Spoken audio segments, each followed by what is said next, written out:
हम अध्ययन कर रहे हैं YCT सॉल्व पेपर, जिसमें आज हम सॉल्व करेंगे यूजीसी नेट पेपर 2 हिंदी जून 2019 का प्रीवियस पेपर। इसका अध्ययन हम कई भागों में कर रहे हैं। इसका पहला भाग अपलोड हो चुका है, जिसमें हमने 50 तक के प्रश्नों को सॉल्व किया था। आज यह इसका दूसरा भाग है। इसी तरह से यूजीसी नेट के सभी प्रीवियस पेपर, सिलेबस, अनेक एग्जाम के बेस्ट बुक रिव्यू तथा हिंदी से संबंधित अन्य पठन पाठन के लिए चैनल को सब्सक्राइब करें। तो चलिए वीडियो शुरू करते हैं और देखते हैं आज के प्रश्नों को।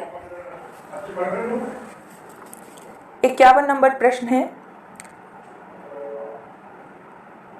तुम कर्णक किरण के अंतराल में लुक छिप कर चलते हो क्यों, हे लाज भरे सौंदर्य बता दो मौन बने रहते हो क्यों। उपर्युक्त गीत पंक्तियां जयशंकर प्रसाद की किस रचना से संबंधित है? Option A Chandragupta Maurya, B Pralay ki छाया, सी कामायनी और डी स्कंदगुप्त। तो इसका सही आंसर होगा ए चंद्रगुप्त मौर्य।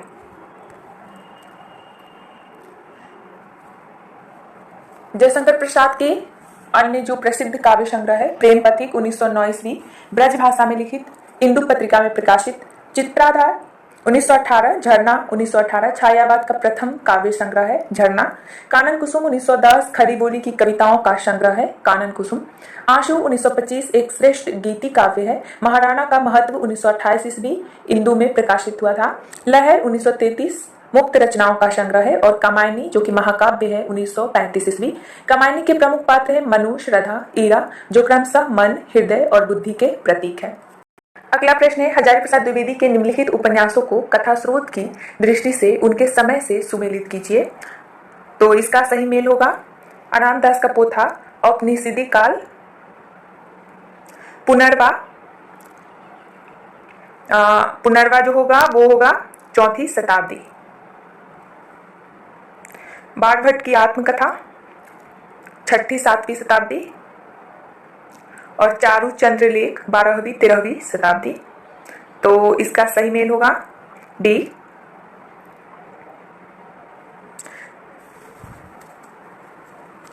बाणभट्ट की आत्मकथा 1946 ईस्वी, चारु चंद्रलेख 1963 ईस्वी, पुनर्वा 1973 ईस्वी और रामदास का पोथा 1976 ईस्वी।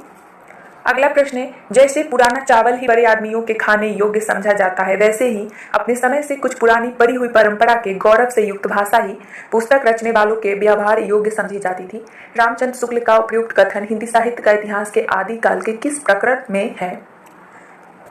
ऑप्शन ए प्रकरण 1, प्रकरण 2, प्रकरण 3 या प्रकरण 4। तो इसका सही आंसर होगा डी प्रकरण 4।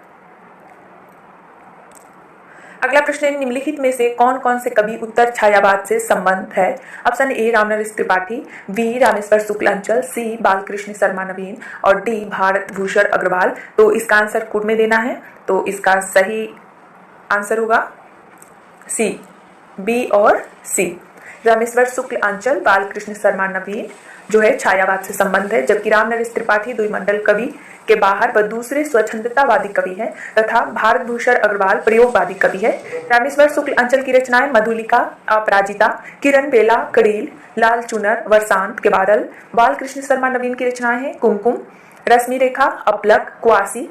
रामनरेश त्रिपाठी की रचनाएं हैं मिलन, पथिक, मानसी, और भारत भूषण अग्रवाल की रचनाएं हैं छवि के बंधन जागते रहो, मुक्ति मार्ग, ओ अप्रस्तुत मन। अगला प्रश्न है, अगर प्रेम खूंखार शेर है तो मैं उससे दूर ही रहूंगी, मैंने तो उसे गाय ही समझ रखा था। मैंने प्रेम को संदेह के ऊपर समझती हूँ, यह देह की वस्तु नहीं आत्मा की वस्तु है, संदेह का वहां जरा भी स्थान नहीं, और हिंसा तो संदेह का ही परिणाम है, वह संपूर्ण आत्मसमर्पण है। ये पंक्तियां गोदान उपन्यास में किस पात्र द्वारा कही गई है? ऑप्शन ए गोविंदी, बी सोना, सी सिलिया और डी मालती। तो इसका सही आंसर होगा डी मालती। अगला प्रश्न है, सखी नील नभश्र में से उतरा यह हंस आहा, तीरता तीरता अब तारक मौतिक शेष नहीं, निकला जिनको चरता चरता। उपयुक्त पंक्तियों में हंस किस अलंकार से संबंध है? ऑप्शन ए अभूति, बी उत्प्रेक्षा, सी रूपकातिशयोक्ति और डी उपमा। तो इसका सही आंसर होगा सी रूपकातिशयोक्ति। जहाँ केवल उपमान के वर्णन से उपमेय का बोध कराया जाए वहां रूपकातिशयोक्ति अलंकार होता है। उत्प्रेक्षा जहाँ उपमेय में उपमान की संभावना या कल्पना कर ली जाए तब उत्प्रेक्षा अलंकार माना जाता है। उदाहरण, शोहत ओढ़े पीठ पर श्याम सलोने गात, मानो नील मणि शैल पर आतप पर्यो प्रभात। उपमा, जहां उपमेय और उपमान में समानता दिखाई जाए वहां पे उपमा अलंकार होता है। जैसे उदाहरण के लिए सुनी सुरसरी समपावन वाणी। अगला प्रश्न है, निम्नलिखित काव्य रचनाओं को उनके प्रकाशन काल से सुमेलित कीजिए। तो इसका सही मेल होगा जूही की कली 1916, भारत भारती 1912, प्रिय प्रवास 1914 और प्रथम रश्मि जो है 1919।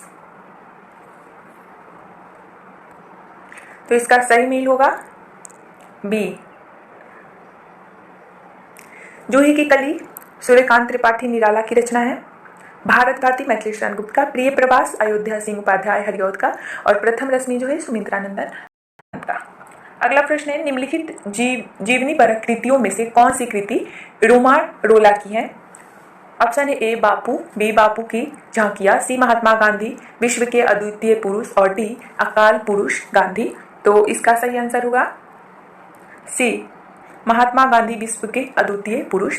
महात्मा गांधी विश्व के अद्वितीय पुरुष जीवनी परक कृति रोमान रोला की है, जबकि बापू की झांकियां, काका कालेकर, बापू 1940 ईस्वी, घनश्याम दास बिरला तथा अकाल पुरुष गांधी जैनेन्द्र द्वारा रचित जीवनी परक कृति है। अगला प्रश्न है, यदि प्रबंध काव्य एक विस्तृत वनस्थली है तो मुक्तक एक चुना हुआ गुलदस्ता बिहारी के संबंध में उपयुक्त कथन किस आलोचक का है? Option A Ramchandra Shukla, B Hazari Prasad Dwivedi, C Shyam Sundar Das और डी नंद दुलारे वाजपेयी। तो इसका सही आंसर होगा ए रामचंद्र शुक्ल। शुक्ल जी के आलोचना ग्रंथ सूरदास, जायसी ग्रंथावली, हिंदी साहित्य का इतिहास, जबकि हजारी प्रसाद द्विवेदी का आलोचना ग्रंथ है सूर साहित्य, हिंदी साहित्य की भूमिका, मध्यकालीन बोध का स्वरूप, सहज साधना, हिंदी साहित्य का आदिकाल कबीर, कालिदास की ललित योजना और श्याम सुंदर दास का आलोचनात्मक रचनाएं हैं साहित्य लोचन, भाषा विज्ञान, हिंदी भाषा और साहित्य, रूपक रहस्य, भाषा रहस्य। नंद दुलारे वाजपेयी की आलोचनात्मक रचनाएं हैं जयशंकर प्रसाद, हिंदी साहित्य 20वीं शताब्दी, आधुनिक साहित्य, प्रेमचंद, महाकवि सूरदास, रस सिद्धांत, नई कविता, नया साहित्य, नए प्रश्न। अगला प्रश्न है, निम्नलिखित में से कौन सी भाषा संविधान की 8वीं अनुसूची में है? ऑप्शन ए नेपाली, बी कांकरी और सी राजस्थानी, डी गोंडवी। तो इसका सही आंसर होगा ए नेपाली।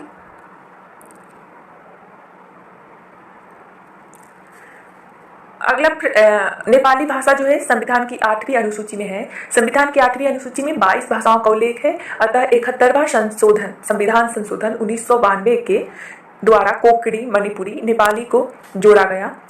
असमिया, वांगला, बोडो, डोगरी, गुजराती, हिंदी, कन्नड़, कश्मीरी, कोंकणी, मैथिली, मलयालम, मणिपुरी, मराठी, नेपाली, उड़िया, पंजाबी, संस्कृत, संथाली, सिंधी, तमिल, तेलुगु और उर्दू, ये 22 भाषाएं जो हैं संविधान के 8वीं अनुसूची में सम्मिलित किया गया है।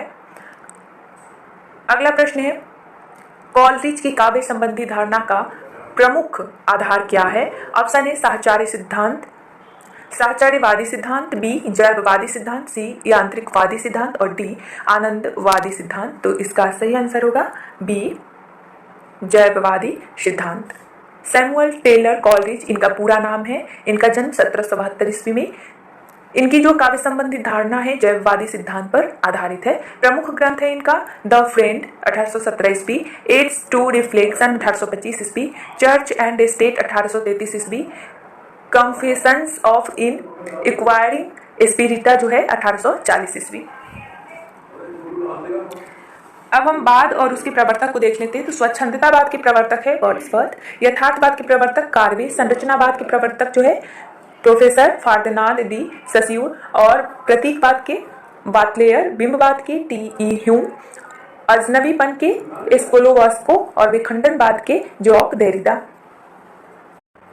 अगला प्रश्न है, यह मेरे जीवन का केवल अर्ध सत्य है, मैंने केवल बहिरंग जीवन का ही विवरण दिया है। जहां तक अंतरंग जीवन का प्रश्न है वह नितांत मेरा अपना है, आपको उसका संभागी बनाने की उदारता मुझ में नहीं है। उपर्युक्त वक्तव्य किस आत्मकथाकार का है? Option A Ramvilas Sharma, B Nagendra, C Shivpujan Sahay और डी हरिवंश राय बच्चन। तो इसका सही आंसर होगा बी नगेंद्र। यह उद्धरण उनकी आत्मकथा अर्धकथा जो 1988 में से उद्धृत है, जबकि रामविलास शर्मा की आत्मकथा है मुंडेरे पर सूरज प्रथम भाग, देर सवेर द्वितीय भाग, आपस की बातें तृतीय भाग, शिव पूजन सहाय की आत्मकथा है मेरा जीवन, और हरिवंश राय बच्चन की आत्मकथा 3 भाग में है। पहला क्या भूलूं क्या याद करूं, दूसरा नीर का निर्माण फिर, और तीसरा बसेरे से दूर, 10 द्वार से सोपान तक, चतुर्थ भाग है इसका। अगला प्रश्न है निम्नलिखित में से किस उपन्यास में राम और काम का द्वंद्व चित्रित हुआ है। ऑप्शन है ए अमृत और विष, बी खंजर नयन, और सी मानस का हंस, डी नाचियो बहुत गोपाल। तो इसका सही आंसर होगा सी मानस का हंस। मानस का हंस उपन्यास में राम और काम का द्वंद्व चित्रित हुआ है। अमृतलाल नागर के प्रसिद्ध उपन्यास महाकाल 1947 ईस्वी, सेठ वांकेमल 1955 ईस्वी, बूंद और समुद्र 1956 ईस्वी, शतरंज के मोहरे 1959 ईस्वी, सुहाग के नुपुर 1960 ईस्वी, अमृत और विष 1966 ईस्वी, 7 घूंघट वाला मुखड़ा 1968 ईस्वी, एकदा नैमिषारण्य 1972 ईस्वी, मानस का हंस 1972 ईस्वी, नाचियो बहुत गोपाल 1978 ईस्वी, खंजर नयन 1981 ईस्वी, बिखरे तिनके 1982 ईस्वी, अग्निगर्भा 1983 ईस्वी, करवट 1985 ईस्वी और पीढ़िया 1990 ईस्वी प्रमुख उपन्यास है।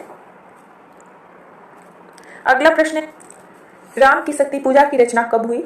ऑप्शन है ए सन 1934 ईस्वी, बी सन 1935 ईस्वी, सी सन 1936 ईस्वी और डी सन 1937 ईस्वी। तो इसका सही आंसर होगा सी 1936 ईस्वी।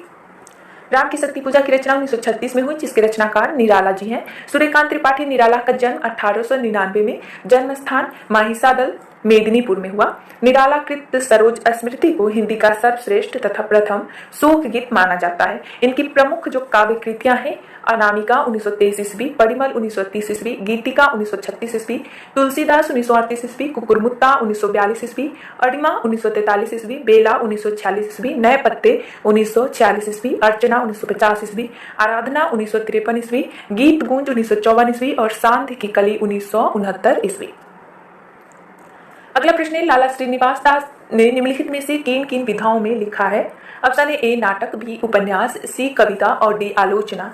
तो इसका आंसर कूट में देना है और इसका सही कूट है डी, यानी कि ए और बी, नाटक और उपन्यास। लाला श्रीनिवास दास ने नाटक एवं उपन्यास विधाओं में लिखने का काम किया। हिंदी उपन्यास का आरंभ लाला श्रीनिवास दास के परीक्षा गुरु 1882 ईस्वी से माना जाता है। शुक्ल जी ने परीक्षा गुरु को हिंदी साहित्य का प्रथम उपन्यास माना है। लाला श्रीनिवास दास जी के प्रमुख नाटक रणधीर प्रेम मोहिनी 1878 ईस्वी, तप्ता संबरण 1883 ईस्वी, सहयोगिता स्वयंवर 1885 ईस्वी और श्री प्रहलाद चरित्र जो है 1888 ईस्वी है।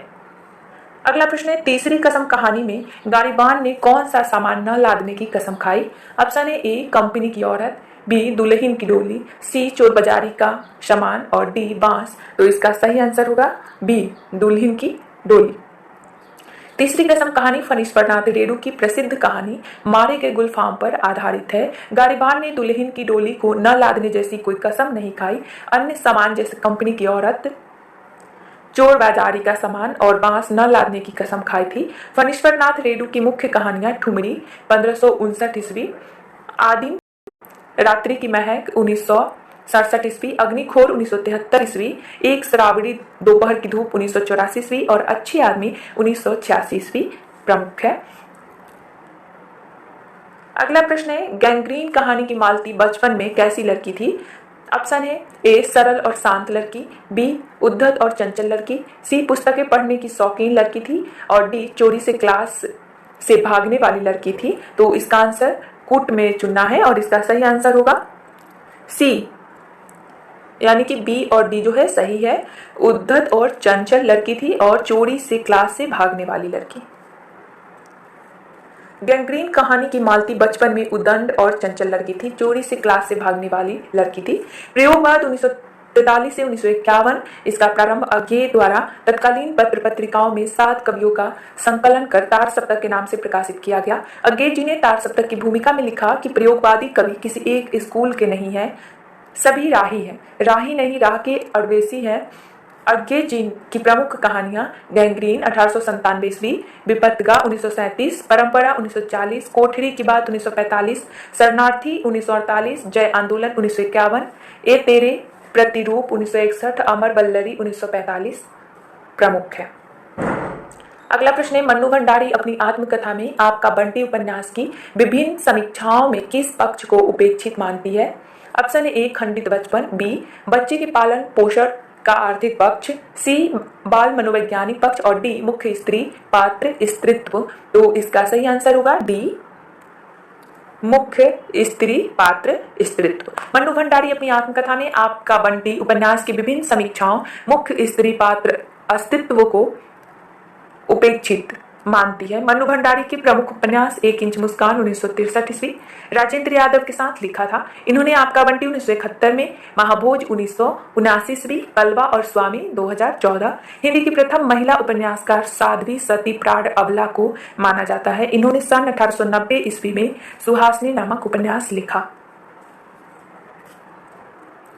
अगला प्रश्न है, नई कविता के प्रथम अंक में निराला की किस कविता का अनेक कवियों द्वारा सामूहिक रूपांतरण प्रकाशित हुआ था? ऑप्शन है ए बनबेला, बी यमुना के प्रति, सी वह तोड़ती पत्थर और डी जूही की कली। तो इसका सही आंसर होगा डी जूही की कली। नई कविता के प्रथम अंक में निराला की कविता जूही की कली का अनेक कवियों द्वारा सामूहिक रूपांतर प्रकाशित हुआ था। नई कविता 1954 ईस्वी नाम अज्ञे का दिया हुआ है। अपनी एक रेडियो वार्ता में उन्होंने इस पद का सर्वप्रथम प्रयोग किया था, जो बाद में नए पत्ते अंक में नई कविता शीर्षक से प्रकाशित हुई। नई कविता का आरंभ सन 1954 से जगदीश गुप्त द्वारा संपादित नई कविता पत्रिका के प्रकाशन से माना जाता है। अगला प्रश्न है, शुक्ल जी ने न तो भारत के रूढ़िवाद को स्वीकार किया न पश्चिमी व्यक्तिवाद को। उपर्युक्त कथन किस लेखक का है? ऑप्शन ए नंद दुलार वाजपेयी, बी रामविलास शर्मा, सी नामवर सिंह और डी नगेंद्र। तो इसका सही आंसर होगा बी रामविलास शर्मा। शुक्ल जी ने न तो भारत के रूढ़िवाद को स्वीकार किया न पश्चिमी व्यक्तिवाद को, यह कथन रामविलास शर्मा की है। रामविलास शर्मा के प्रमुख ग्रंथ है प्रेमचंद 1941, भारतेंदु हरिश्चंद्र 1942, गोस्वामी तुलसीदास और मध्यकालीन भारत 1944, निराला 1946, साहित्य और संस्कृति 1949, भारत की भाषा समस्या 1949, प्रगति और परंपरा 1953, भाषा साहित्य और संस्कृति 1954, आचार्य रामचंद्र शुक्ल और हिंदी आलोचना 1956। अगला प्रश्न है, रचनाकार की दृष्टि से निम्नलिखित रचनाओं का सही अनुक्रम क्या है? तो इसका सही अनुक्रम है डी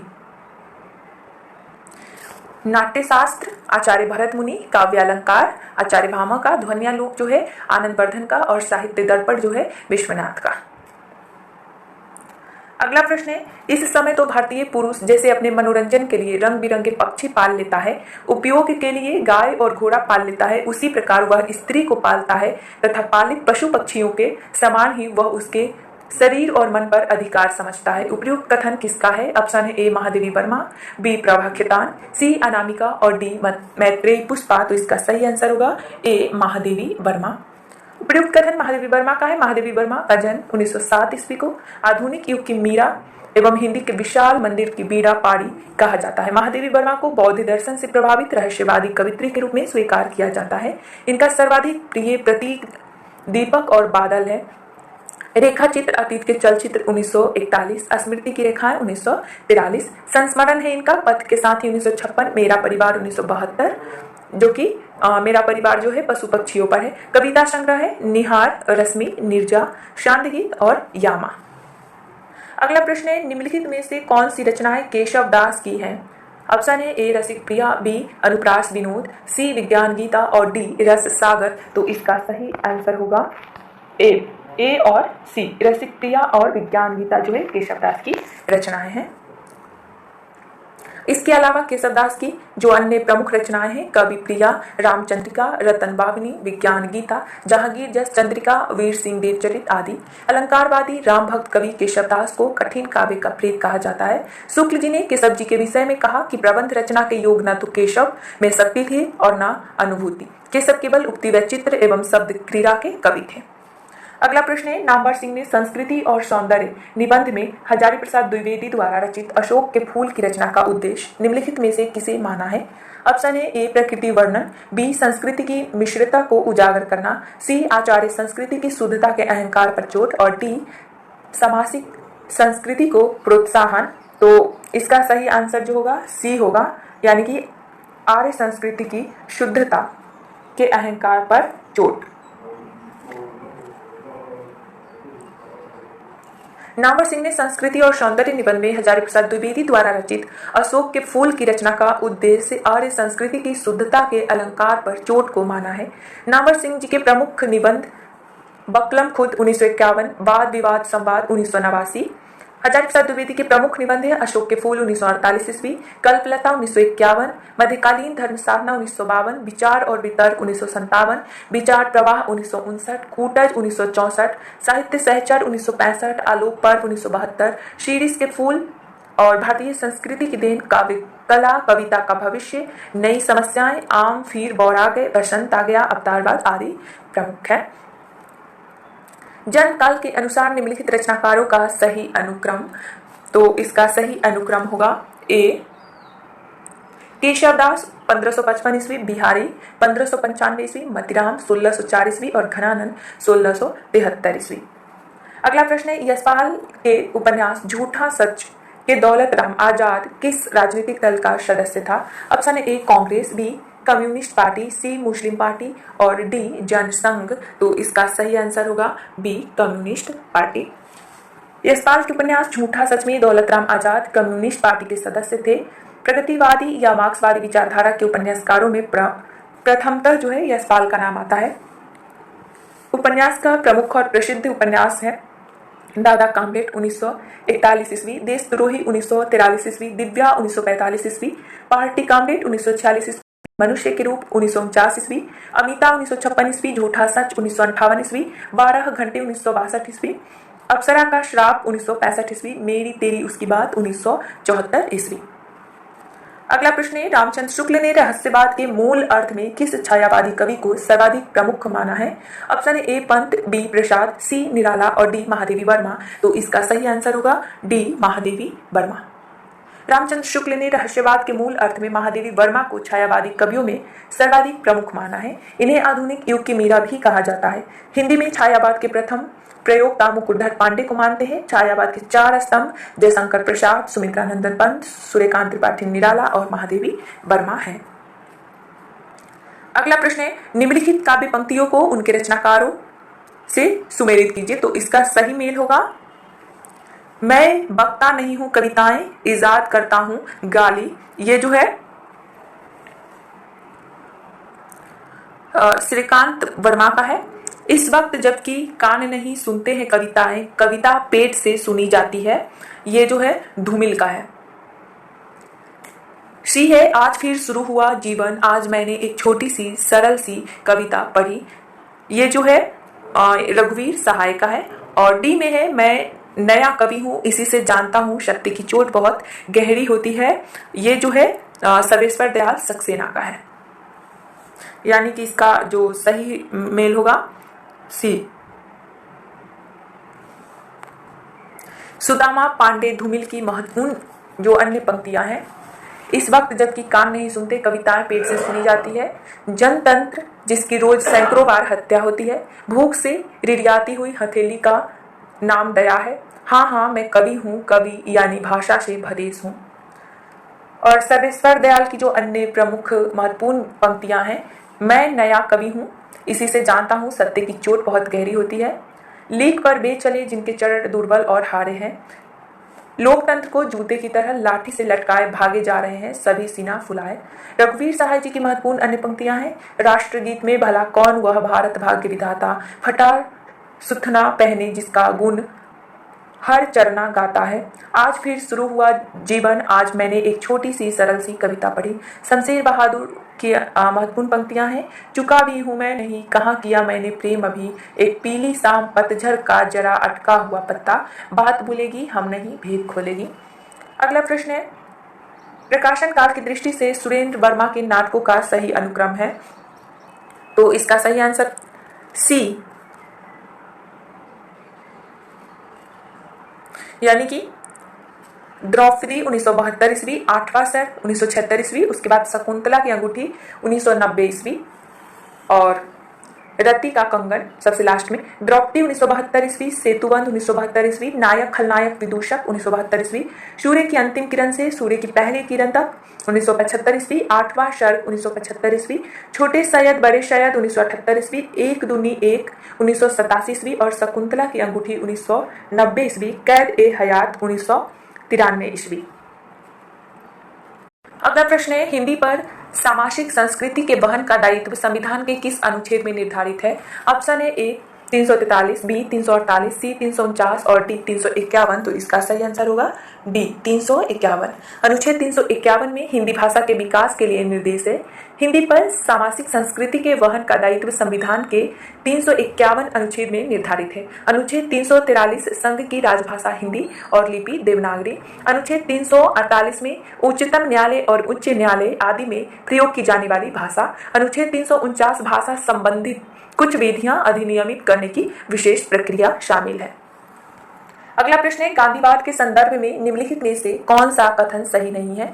ऑप्शन है, इसके पीछे मार्क्सवाद के समान व्यवस्थित शास्त्रीय अध्ययन नहीं है, बी इसका आधार तर्क नहीं सहानुभूति है, सी इसमें विचार स्वतंत्र का अभाव है और डी इनके विचारों का स्रोत दैनिक साधना है। तो इसका जो सही आंसर होगा सी होगा, इसमें विचार स्वातंत्र्य का अभाव। गांधीवाद के संदर्भ में इसमें विचार स्वातंत्र्य का अभाव है, कथन सही है, अन्य विकल्प गांधीवाद के संदर्भ में सही नहीं है। गांधीवाद के संदर्भ में निम्नलिखित कथन सत्य है, इसके पीछे मार्क्सवाद के समान व्यवस्थित शास्त्रीय अध्ययन नहीं है, इसका आधार तर्क नहीं सहानुभूति है, इनके विचारों का स्रोत दैनिक साधना है। गांधीवाद महात्मा गांधी के नाम से जाना जाता है, इनके आदर्शों विश्वासों एवं दर्शन से उद्भूत विचारों के संग्रह को गांधीवाद कहा जाता है। गांधी जी स्वतंत्रता संग्राम के सबसे बड़े राजनीतिक एवं आध्यात्मिक नेताओं में से थे। अगला प्रश्न है, बलि का सपूत कपिकुल पुरोहित रघुवीर जू को दूत धरी रूप विकराल को उपयुक्त काव्य पंक्तियां किस रचनाकार की है? ऑप्शन है ए केशवदास, बी तुलसीदास, सी सेनापति और डी मतीराम। तो इसका सही आंसर होगा सी सेनापति। केशवदास की जो महत्वपूर्ण पंक्तियां हैं, यद्यपि सुजाति सुलक्षणी सुबड़न सरस सुविदित भूषण बीरू न वीर जाय कविता बनिता मित भाषा बोली न जान ही जिनके कुल के दास राम को काम कहाँ रिपु जित ही कौने कवय रिपु जित्यो कहाँ। तुलसीदास का है, गोरख जगायो जोगु भक्ति भगायो लोगु निगम नियोगते सो केली ही छरो सो है अवलो नसानी अवना नसय हो केशव कही न जाई का कहिए। सेनापति का है, बाली का सपूत कपिकुल पुरहूत रघुवीर जू को दूत धरी रूप विकराल को वृष को तरिणी तेज सहसौ करिनी तपय और दरी जदुराई सेनापति सुखदाई देखो। मतीराम का है, को कितेक उपाय करो कहूँ होत है आप आनुपे पीव पराए कुंदन को रंग फीको लगे झलके अति अंगन चारू गुराई केली कै राति अघाने नहीं दिन ही में लला पुनी घात लगाए। अगला प्रश्न है, कलि कौतुक के रचयिता है? ऑप्शन है भारतेंदु हरिश्चंद्र, बी प्रताप नारायण मिश्र, सी बालकृष्ण भट्ट और डी बाल मुकुंद गुप्त। तो इसका सही आंसर होगा बी प्रताप नारायण मिश्र।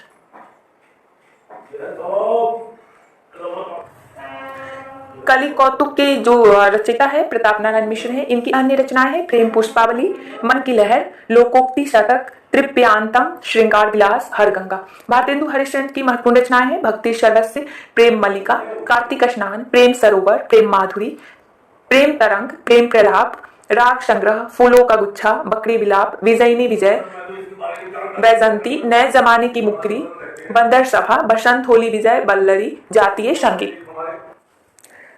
अगला प्रश्न है, बच्चन सिंह सीहर सा गया है और उसके हाथों की अभ्यस्त निठुराई को जैसे किसी मानवीय कोमलता ने धीरे से छू लिया। उपयुक्त कथन किस कहानी का है? ऑप्शन है ए अमृतसर आ गया है, बी सिक्का बदल गया, सी राजा निर्वंशिया और डी उसने कहा था। इसका सही आंसर होगा सी राजा निर्वंशिया।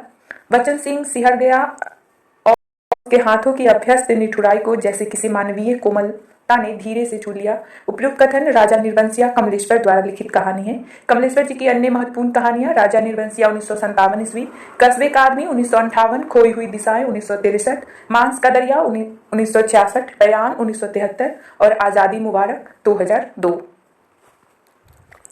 कृष्णा सोबती की अन्य महत्वपूर्ण कहानियां हैं सिक्का बदल गया, बादलों के घेरे।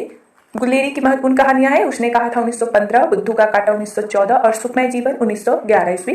भीष्म साहनी की अन्य महत्वपूर्ण रचनाएं हैं अमृतसर आ गया, भाग्य रेखा 1953, पहला पाठ 1957, भटकती राख 1965 और पटरिया 1973, वांगचू 1978। अगला प्रश्न है भीष्म साहनी के नाटकों की कौन सी विशेषताएं हैं? ऑप्शन ए भारतीय नारी की पीड़ा का प्रभावी प्रस्तुतिकरण, बी भारतीय संस्कृति की पुनरुत्थानवादी अभिव्यक्ति, सी मध्यकालीन धर्मांधता, अनाचार तथा तानाशाही की सामयिक संगति और डी सांप्रदायिक एकता और राष्ट्रीय अखंडता की अभिव्यक्ति। इसका सही आंसर होगा बी, यानी ए और सी सही है। भीष्म साहनी के नाटकों की विशेषताएं हैं भारतीय नारी की पीड़ा का प्रभावी प्रस्तुतिकरण और मध्यकालीन धर्मांधता, अनाचार तथा तानाशाही की सामयिक संगति। भीष्म साहनी के प्रमुख नाटक हानुस 1977, कबीरा खरा बाजार में 1981, माधवी 1985, मुआवजे 1993 और रंग दे बसंती चोला 1998, आलमगीर 1999 प्रमुख है। अगला है आचार्य रामचंद्र शुक्ल ने प्रिय प्रवास की निम्नलिखित में से किस विशेषता का उल्लेख नहीं किया है? ऑप्शन है ए अधिकतर पदों में बड़े ढंग से हिंदी अपनी चाल पर चलती दिखाई पड़ती है, बी इसकी कथा वस्तु एक अच्छे प्रबंध के लिए पर्याप्त है, सी यह काव्य अधिकतर भाव व्यंजना और वर्णात्मक है और डी हिंदी को है था क्रिया दिया ऐसी दो एक क्रियाओं के भीतर ही सिमट कर रह जाना पड़ता है। तो इसका सही आंसर होगा बी, इसकी कथा वस्तु एक अच्छे प्रबंध के लिए पर्याप्त है। आचार्य रामचंद्र शुक्ल ने प्रिय प्रवास की विशेषता में इसकी कथा वस्तु एक अच्छे प्रबंध के लिए पर्याप्त है का उल्लेख नहीं किया है, अन्य विकल्पों का उसका विशेषता बताया है। प्रिय प्रवास हरिऔध जी की हिंदी खरी बोली का प्रथम महाकाव्य है।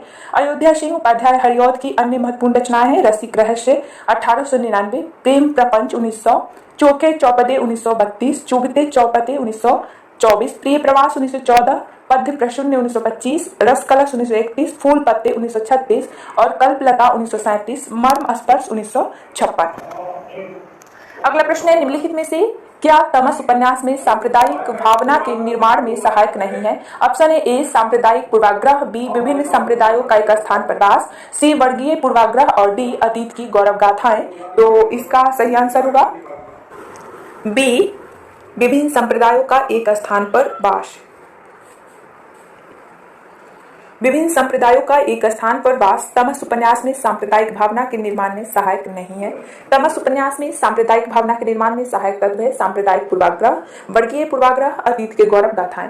भीष्म साहनी के प्रमुख उपन्यास झरोखे 1967 ईस्वी, करिया 1970, तमस 1973, बसंती 1980, मायादास की गारी 1998, कुंतो 1993, नीलू नीलिमा नीलोफर 2000 और जय हिंद की सेना 2010 और भाग्य रेखा प्रसिद्ध है।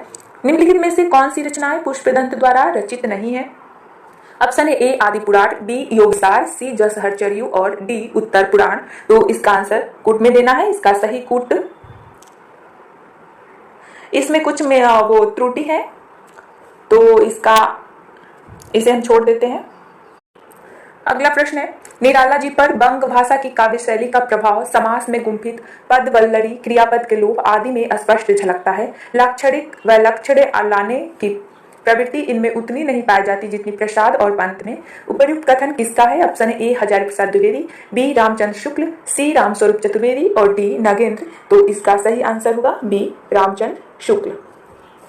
निराला जी पर बंग भाषा की काव्य शैली का प्रभाव समास में गुंफित पद वल्लरी, क्रियापद के लोप आदि में स्पष्ट झलकता है। लाक्षणिक व लक्षण लाने की प्रवृत्ति इनमें उतनी नहीं पाई जाती जितनी प्रसाद और पंत में। उपयुक्त कथन रामचंद्र शुक्ल जी का है। शुक्ल जी ने निराला के संबंध में अन्यत्र कहा है बहु वस्तु स्पर्शनी प्रतिभा निराला जी में है। बस निराला ओज, औदात्य और विद्रोह के कवि हैं। अगला प्रश्न है एक कथन और तर्क, स्थापना और तर्क। तो स्थापना है कविता केवल वस्तुओं के ही रंग रूप में सौंदर्य की छटा नहीं दिखाती, प्रत्युत कर्म और मनोवृत्ति के सौंदर्य के भी अत्यंत मार्मिक दृश्य सामने लाती है। तर्क है वह विकसित कमल के सौंदर्य का चित्रण जो करती है पर सब नोचते कुत्तों के विभत्स व्यापार की झलक नहीं दिखाती, क्योंकि विभत्स व्यापार का चित्रण शास्त्रानुमोदित नहीं है। तो इसका सही आंसर होगा ए, यानी कि ए सही और आर जो है वो गलत है, यानी स्थापना सही है और तर्क गलत है। कविता केवल वस्तुओं के ही रंग रूप में सौंदर्य की छटा नहीं दिखाती, प्रत्युत कर्म और मनोवृत्ति के सौंदर्य के भी अत्यंत मार्मिक दृश्य सामने लाती है, क्योंकि कविता का विस्तृत स्वरूप मन में परिलक्षित विचारों के कारण ही होता है। मन में कल्पना का संचार जितना अधिक होगा, कविता का रूप उतना ही हृदय को आकर्षित करने वाला होगा। अगला है स्थापना है। बिंबवाद में शब्दों की कम खर्ची भाषा के समास गुण, कम से कम शब्दों के प्रयोग से अधिकाधिक अर्थ व्यंजना को महत्व दिया गया है। तर्क है। बिंबवाद के समर्थकों का मानना था कि विषय का सपाट और प्रत्यक्ष निरूपण किया जाना चाहिए, तो इसका सही आंसर होगा ए, यानी कि ए सही और आर गलत। स्थापना सही है और तर्क जो है वो गलत है।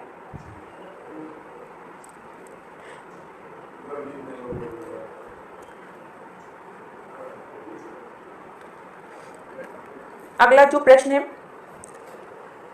स्थापना है। कविता का अंतिम लक्ष्य जगत के मार्मिक पक्षों का प्रत्यक्षीकरण करके उनके साथ मनुष्य का हृदय सामंजस्य स्थापन है। तर्क है। केवल मनोरंजन करना कविता का उद्देश्य नहीं है, तो इसका सही आंसर होगा सी, यानी कि ए और आर, तर्क और स्थापना दोनों सही है। अगला प्रश्न है, स्थापना है। 19वीं शताब्दी का नवजागरण भक्तिकालीन लोक जागरण से भिन्न इस बात में है कि वह उपनिवेशवादी दौर की उपज है। तर्क है। उनकी ऐतिहासिक अंतर्वस्तु एक समान है, तो इसका सही आंसर होगा बी, यानी कि ए सही और आर गलत। स्थापना सही है और आर जो है गलत है। अगला है प्रश्न, स्थापना है। कला का आस्वाद युग निरपेक्ष नहीं होता। तर्क है। शाश्वता का गुण कालजयी कलाकृतियों में सहज अंतर्भूत नहीं होता, तो इसका सही आंसर होगा बी, यानी कि ए और आर दोनों गलत है। स्थापना और तर्क दोनों गलत है। अगला प्रश्न है, स्थापना है। 19वीं शताब्दी का नवजागरण भक्तिकालीन लोक जागरण से भिन्न इस बात में है कि वह उपनिवेशवादी दौर की उपज है। तर्क है। उनकी ऐतिहासिक अंतर्वस्तु एक समान है, तो इसका सही आंसर होगा डी, यानी कि ए सही और आर गलत। स्थापना सही है और आर गलत है। अगला प्रश्न है, स्थापना है। कला का आस्वाद युग निरपेक्ष नहीं होता। तर्क है। शाश्वता का गुण कालजयी कलाकृतियों में सहज अंतर्भूत नहीं होता, तो इसका जो होगा सही आंसर बी होगा, यानी ए गलत और आर भी गलत। स्थापना और तर्क दोनों गलत। अगला प्रश्न है 95, स्थापना है। यूरोपीय साहित्य मीमांसा में कल्पना को बहुत प्रधानता दी गई है। तर्क है। कल्पना काव्य का अनिवार्य साध्य है, तो इसका सही आंसर होगा सी, ए सही और आर गलत। स्थापना सही है और तर्क गलत है।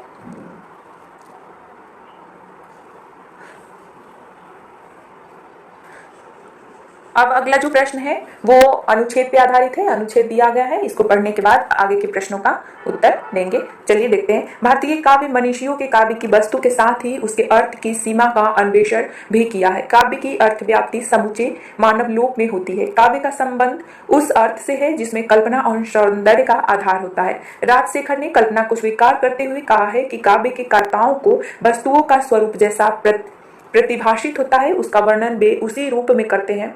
काव्य और दर्शन तथा काव्य और विज्ञान में भी अंतर होता है। काव्य का सत्य विज्ञान के सत्य से भिन्न है, क्योंकि काव्य का सत्य तथ्यात्मक नहीं अनुभूत्यात्मक होता है और यह अनिवार्य रूप से मानव कल्याण का साधन भी है। काव्य में असत्य नामक वस्तु की कोई सत्ता संभव नहीं, बल्कि उसमें वर्णित वस्तुओं की अपनी एक विशिष्ट सत्ता होती है। काव्य की वस्तु कवि की निजी अनुभूति पर आधारित है। वस्तुतः काव्य में सत्याभास के समान प्रतीत अर्थवाद ही होता है, जिसके आधार पर काव्य की वस्तु को असत्य नहीं कहा जा सकता। राजशेखर के अनुसार काव्य में शिव के साथ अशिव के समावेश का कारण यह है कि कवि लोक की यात्रा करता है और सुंदर के साथ असुंदर का चित्रण सुंदर की महत्ता को प्रतिपादित करने के लिए ही करता है। काव्य में सुंदर के साथ असुंदर, शिव के साथ अशिव और सत्य के साथ असत्य का समावेश होता है। अतएव असुंदर का अशिव का चित्रण सुंदर और शिव के संप्रेषण में के लिए अनिवार्य है। यह उपदेश निषेध रूप में होता है, विधेय रूप में नहीं। क्योंकि काव्य का मूल प्रयोजन सुंदर और शिव में अंतर्भूत है, जो सत्य के रूप में ही व्यक्त होता है। आधुनिक काव्य में सौंदर्य बोध के नए व्यापक धरातल में सुंदर और असुंदर का समावेश किया गया है। प्राचीन काव्य शास्त्र में अर्थहीनता की दृष्टि से इसकी स्वीकृति इस तथ्य का प्रमाण है कि बदलते हुए सामयिक संदर्भ में भी इस काव्य दृष्टि में प्रासंगिकता समाप्त नहीं हुई है। वस्तुतः काव्य मनीषियों की दृष्टि एकांगी न होकर समन्वयात्मक रही है, जो उसकी प्रगतिशील दृष्टि का ही प्रतीक है। यह सत्य है कि इस दृष्टि का कारण मनोवैज्ञानिक यथार्थवाद न होकर आदर्शवादी दार्शनिकता ही है। तो ये था अनुच्छेद। अब इससे जो प्रश्न दिए गए हैं उसका आंसर हमें देना है।